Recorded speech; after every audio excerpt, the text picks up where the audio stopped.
So as we move forward talking about some other things involving mean and standard deviation of a binomial distribution, one of the things that we'll do here is we're going to revisit the example that we did in the previous lesson on the family of 5 children and type O blood. So what I have here for you is a table of values which represents each of the different probabilities of the 5 children having type O blood. So for instance, the probability that none of the children have type O blood would be 0.2373. The probability that one child would have type O blood would be 0.3955, and then 2 children, 3 children, 4 children, and then all 5 children have type O blood. So if we make a histogram of the results here, you can see here you get a graph that seems to be, if we're talking about just describing the shape here, you get a graph that's kind of skewed right a little bit, where it's more likely to have, 0, 1, or even 2 children with type O blood than, say, 3 or 4 children in the graph.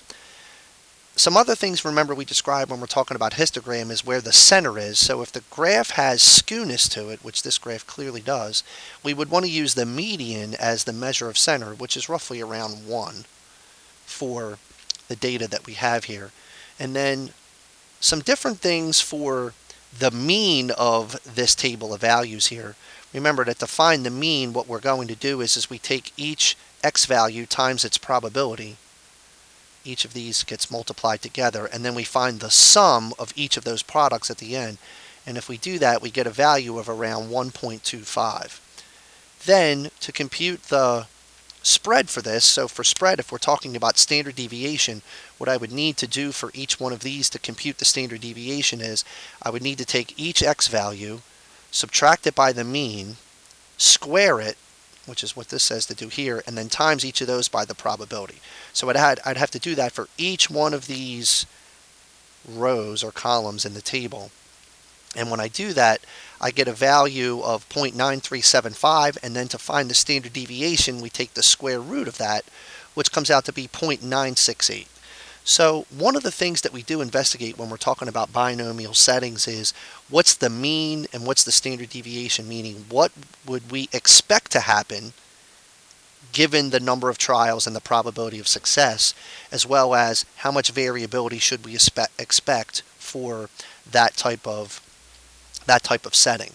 So there is formulas that we use to compute the mean and the standard deviation of a binomial setting. So one of the things to make sure that you do when you use each of these two formulas here is to make sure you check your conditions so that you know that you have a binomial setting. So to find the mean of a binomial setting, we simply just multiply n times p, meaning we multiply the number of trials times the probability of success.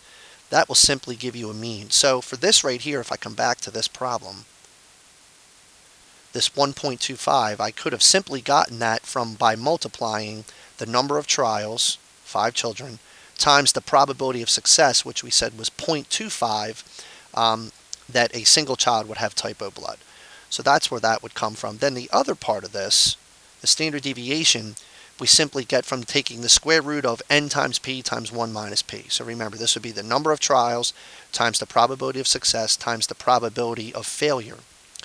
So once again, just keep in mind, these formulas only work for binomial distributions. So make sure you check your conditions before you use either one of these formulas for a binomial setting. So an example here, and the question says, Mr. Bullard's 21 AP statistics students did the tap water versus bottled water activity.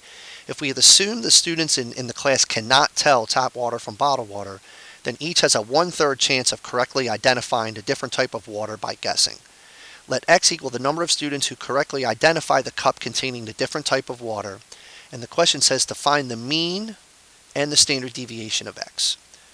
So with each one of these here, what we want to do first is, before we compute mean and standard deviations, we want to make sure we check the conditions for a binomial setting. So with each one of these here, we're going to determine success or failure as being that either the student guesses correctly or they don't guess correctly. That would be the binary condition. Independence, remember we're doing this, each of the students did each of their trials independently from each other. Then we have the number of trials, which in this case would be 21. And then we're measuring the probability of success or failure for each one of the trials. And the probability of success here would be 1/3, which means the probability that someone is not successful would be 2/3. So to find the mean for this, all I simply want to do is just multiply n times p. So that would be 21 times 1/3, which would be 7. So what we would basically be expecting here is that if there were 21 students in the class and the probability of success is 1/3, we would expect 7 students to guess correctly. But remember, we're not going to get that result each and every time. There's variability that's involved with this. So the variability we're going to measure by standard deviation, which in this case I would do the square root of n times p times 1 minus p, which comes out to be roughly about 2.16. So what we would say for this is that in this activity, if we were to do it many times, we would expect the number of correct guesses to differ from the mean by an average of about 2.16.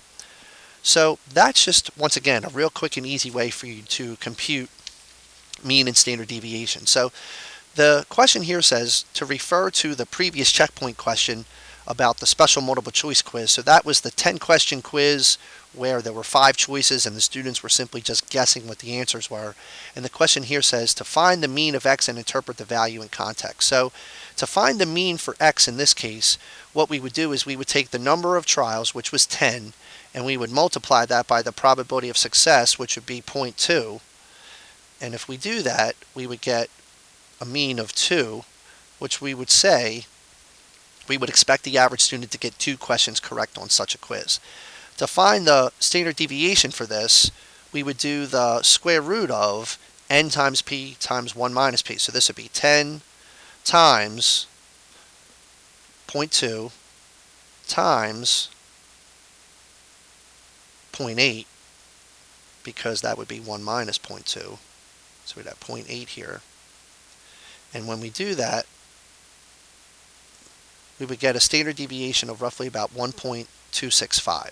So what we would expect is an individual student score to vary from the mean of 2 correct scores by about an average of 1.265 scores. So that was question number 2. And then question 3, it says, what's the probability that the number of Joe's correct guesses is more than 2 standard deviations above the mean? So if we're talking about more than 2 standard deviations above the mean, what we're basically looking at here is 2 standard deviations above the mean would be 4.53. And if we did the normal CDF for 4.53 to E99, we would get a value that's roughly 0.0328. So that's just some different things that we can do with the binomial mean and standard deviation in conjunction with some different things involving the normal CDF for this. So one of the things that we'll look at in the next part of this in regards to binomial distribution has some different things to do with the normal approximation and the normal CDF, as well as some different things that we can do with the binomial distribution when we're talking about sampling without replacement.